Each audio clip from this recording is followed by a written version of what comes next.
Baik, Assalamualaikum warahmatullahi wabarakatuh. Di sini saya akan membahas tentang isu sosial dan etika dalam sistem informasi manajemen. Sebelum masuk pada topik pembelajaran kita pada hari ini, izinkan saya terlebih dahulu untuk memperkenalkan diri. Saya Bilkis Putri Azizah, NIM 2020-008001. Saya kelas 4A1 Manajemen, saya berusia 19 tahun dan saya berasal dari Lampung. Nah, untuk mempersingkat waktu kita, di sini langsung saja saya ingin membahas tentang latar belakang isu sosial dan etika dalam sistem informasi manajemen. Nah, pada saat masa sekarang ini, manusia berada pada era informasi. Hal itu berarti bahwa informasi sudah menyentuh seluruh segi kehidupan dan penghidupan, baik pada tingkat individu, tingkat kelompok, dan tingkat organisasi. Begitu banyak sekali manfaat adanya sistem informasi melalui teknologi-teknologi canggih seperti saat ini. Tapi banyak juga loh dampak negatif untuk masyarakat. Nah, sistem informasi menimbulkan pertanyaan etika yang baru, baik individu maupun masyarakat, karena sistem informasi menciptakan kesempatan untuk perubahan sosial yang besar dan juga membahayakan distribusi kekuatan, uang, dan kewajiban yang ada. Masyarakat mulai memperhatikan terhadap etika, terutama karena kesadaran bahwa komputer itu dapat mengganggu hak privasi individu. Dalam dunia bisnis, salah satu alasan utamanya adalah masalah pembajakan. Namun, subjek etika komputer lebih dalam daripada hanya sekadar masalah privasi dan pembajakan. Untuk itu, isu sosial yang menyebabkan etika berubah negatif, maka harus dicegah dari individu dan masyarakat sekitar yang bisa membedakan mana yang baik dan mana yang buruk untuk diri sendiri maupun orang lain. Perkembangan menuju dunia tanpa batas atau biasa kita sebut dengan borderless world telah banyak merubah berbagai aspek kehidupan. Proses ini menggerakkan perdagangan bebas antar benua, perpindahan manusia, barang dan modal yang semakin leluasa, serta pemakaian sumber daya di seluruh dunia menuju efisiensi yang lebih tinggi. Salah satu penyebab hal ini adalah kemajuan di bidang ilmu pengetahuan dan teknologi yang semakin memudahkan manusia.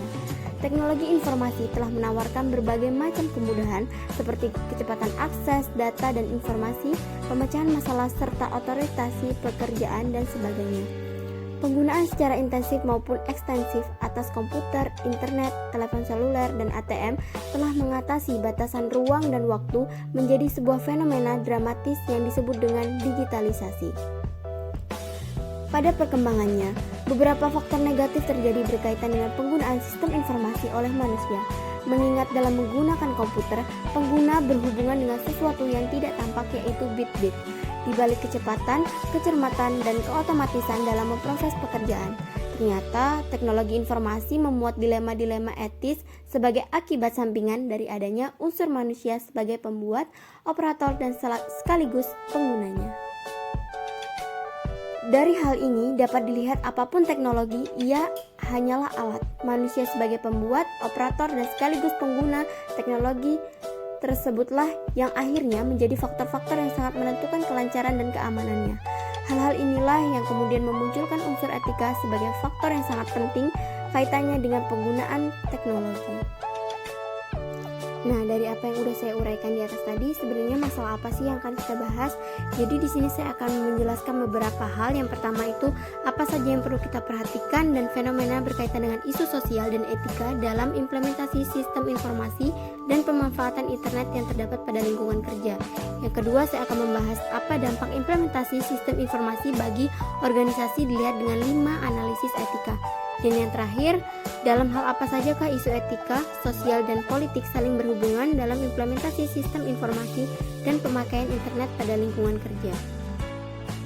Isu sosial dan etika dalam sistem informasi manajemen.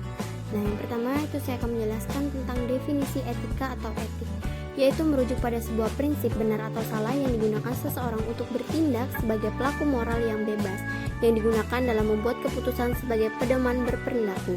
Permasalahan etika dalam sistem informasi telah memberikan desakan baru dengan semakin maraknya penggunaan internet dan perdagangan elektronik. Permasalahan etika yang mendesak lainnya yang disebabkan oleh sistem informasi adalah menciptakan akuntabilitas dan konsekuensi sistem informasi, menetapkan standar untuk kualitas sistem pengamanan yang melindungi keamanan individu dan masyarakat, dan melindungi nilai dan institusi yang sangat penting bagi kualitas hidup dalam masyarakat informasi. Nah, untuk etika sendiri adalah sebuah prinsip yang benar atau salah yang digunakan seseorang yang bertindak sebagai pelaku moral yang bebas untuk membuat keputusan untuk mengarahkan perilakunya. Sistem informasi menciptakan kesempatan untuk perubahan sosial yang besar dan membahayakan distribusi kekuatan, uang, dan kewajiban yang ada. Permasalahan etika dalam sistem informasi telah memberikan perubahan yang sangat signifikan seperti hebohnya penggunaan internet dan perdagangan elektronik.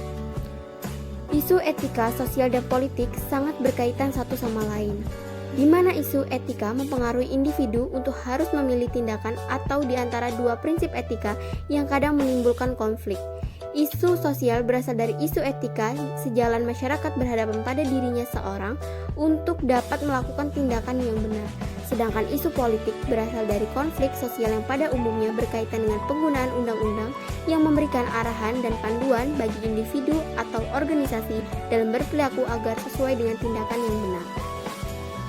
Isu etika, sosial, dan politis utama yang muncul oleh adanya informasi mencakup 5 dimensi moral, di antaranya yang pertama, hak dan kewajiban informasi. Ini berkaitan dengan perlindungan privasi seseorang individu dengan tidak mencampuri atau membatasi kebebasan individu tersebut, dengan mencari informasi seperti data-data melalui teknologi tanpa seizin atau sepengetahuan individu yang bersangkutan. Yang kedua, kepemilikan hak dan kewajiban, berkaitan dengan perlindungan kekayaan dan intelektual pribadi. Kekayaan intelektual sebagai kekayaan yang tidak terwujud yang diciptakan oleh seorang individu atau organisasi. Yang ketiga, ada akuntabilitas dan pengendalian. Ini berkaitan dengan undang-undang privasi individu, di mana teknologi informasi baru yang membawa tantangan bagi undang-undang liabilitas dan dalam praktik sosial untuk menuntut tanggung jawab perorangan dan organisasi atas bahaya-bahaya yang terjadi dari informasi individu serta hak-hak pribadi. Yang keempat, ada kualitas sistem. Ini berkaitan dengan standar kualitas sistem data yang harus dipenuhi untuk menghindari kesalahan dari sistem yang diterapkan untuk melindungi data dalam suatu perusahaan agar tidak menyebabkan kekacauan dan kerugian dalam bisnis. Yang terakhir, ada kualitas hidup. Komputer dan teknologi informasi mungkin dapat merusak elemen yang berharga dari kebudayaan yang ada di dalam masyarakat. Meskipun di sisi lain juga dapat memberikan manfaat bagi kehidupan, seperti kasus internet yang biasa kita teman atau musuh bagi anak-anak. Dari segi positif, internet menawarkan begitu banyak hal kepada mereka, seperti mereka menggunakan internet untuk tugas sekolah atau mengirim email kepada teman yang jauh. Selanjutnya, analisis etika dan dimensi moral sistem informasi. Nah, ketika kita dihadapkan pada situasi yang tampaknya memunculkan isu etika, dalam menganalisis masalah, terdapat 5 langkah berikut untuk mengatasinya. Yang pertama itu, identifikasi dan jelaskan faktanya dengan jelas. Yang kedua, definisikan konflik dan dilemanya dan identifikasi nilai-nilai luhur yang terlibat. Yang ketiga, identifikasi pihak-pihak yang berkepentingannya. Keempat, identifikasi pilihan yang dapat Anda ambil dengan beralasan. Dan yang terakhir, identifikasi potensi konsekuensi dari pilihan Anda. Setelah analisis selesai, di sini juga ada prinsip atau aturan etika yang digunakan untuk membuat keputusan. Yang pertama, perlakukan orang lain seperti apa yang Anda harapkan orang lain memperlakukan Anda. Yang kedua, jika sebuah tindakan tidak baik untuk dilakukan semua orang, tindakan itu tidak baik juga untuk dilakukan oleh siapapun juga. Yang ketiga, jika sebuah tindakan tidak dapat dilakukan berulang-ulang, tindakan ini tidak tepat untuk diambil. Yang keempat, ambil tindakan yang dapat mencapai sebuah nilai yang lebih besar atau luhur. Kelima, ambil tindakan yang menghasilkan potensi bahaya atau biaya yang paling sedikit. Dan yang terakhir, asumsikan bahwa sebenarnya semua objek nyata atau tidak nyata dimiliki oleh seseorang, kecuali jika ada pernyataan khusus yang lain. Dimensi moral sistem informasi. Yang pertama, hak informasi, privasi, dan kebebasan di era internet. Privasi adalah klaim individu untuk dibiarkan sendiri, bebas dari pengawasan atau interferensi dari individu atau organisasi lain termasuk negara. Tantangan internet terhadap privasi. Teknologi internet menimbulkan tantangan baru atas perlindungan privasi pribadi, karena informasi yang dikirim melalui jaringan yang sangat luas mungkin saja melewati banyak sistem komputer yang berbeda sebelum informasi mencapai tujuan akhirnya. Setiap sistem ini mempunyai kemampuan untuk melakukan pengawasan, pengambilan, dan penyimpanan komunikasi yang melewati sistem tersebut. Selanjutnya, solusi teknis. Selain perundang-undangan, teknologi baru telah bermunculan untuk melindungi privasi pengguna selama berinteraksi di web. Saat ini juga dapat perangkat yang membantu menggunakan jenis data pribadi yang dapat diambil oleh situs-situs web. Batasan preferensi privasi yang disebut dengan P3P. Menentukan komunikasi otomatis, kebijakan privasi antara sebuah situs perdagangan dan pengunjungnya. Yang kedua, hak kekayaan atau kekayaan intelektual. Sistem informasi yang berkomporer memiliki tantangan yang berat bagi undang-undang dan praktik yang ada beserta melindungi kekayaan intelektual pribadi. Kekayaan intelektual dianggap sebagai kekayaan yang tidak tampak yang diciptakan oleh seseorang atau perusahaan. Yang pertama, rahasia dagang.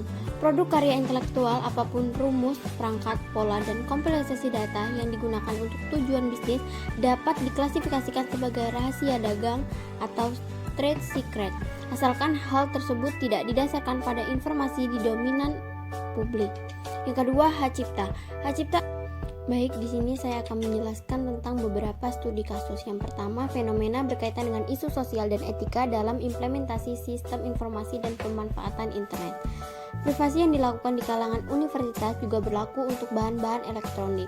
Standar yang sama tentang kebebasan intelektual dan akademik yang diberlakukan bagi sivitas akademika dalam penggunaan media konvensional juga berlaku terhadap publikasi dalam bentuk media elektronik. Undang-Undang Negara Republik Indonesia dalam Peraturan Universitas menyatakan bahwa sejumlah kegiatan tertentu yang berkaitan dengan teknologi informasi dapat digolongkan sebagai tindakan pengabaian, pelanggaran perdata, atau pelanggaran pidana. Sivitas akademika dan karyawan harus menyadari bahwa tindakan kriminal dapat dikenakan kepada mereka apabila melanggar ketentuan ini. Contoh tindakan pelanggaran tersebut adalah: yang pertama, menggunakan sumber daya teknologi informasi tanpa izin. Yang kedua, memberitahu seseorang tentang paspor pribadi yang merupakan akun yang tidak dapat dipindah tangankan. Yang ketiga, melakukan akses atau upaya mengakses berkas elektronik, disk atau perangkat jaringan selain memiliki sendiri atau izin yang sah. Selanjutnya, menggunakan sumber daya universitas sebagai sarana untuk melakukan crack, hack atau break into ke sistem lain secara tidak sah. Selanjutnya, mengirim pesan yang mengandung ancaman atau bahan lainnya yang termasuk kategori penghinaan. Keenam, pencurian termasuk melakukan duplikat yang tidak sah terhadap bahan-bahan yang memiliki hak cipta dan penggadaian, penggunaan dan pemilikan salinan atau kopi, perangkat lunak dan data secara tidak sah. Dampak implementasi sistem informasi bagi organisasi dilihat dengan 5 analisis etika. Penggunaan teknologi informasi memiliki dampak yang besar dalam masalah isu dan etika sosial. Berkenaan dengan hal ini, terdapat dampak positif dan dampak negatifnya. Yang pertama, dampak positif. Sebagai media yang dapat menghemat biaya. Pemanfaatan teknologi informasi dimulai pada saat teknologi informasi dianggap sebagai media yang dapat menghemat biaya dibandingkan dengan metode konvensional. Misalkan saja pemakaian mesin ketik, kertas, penghapus, proses editing, dan sebagainya yang cenderung tidak efisien.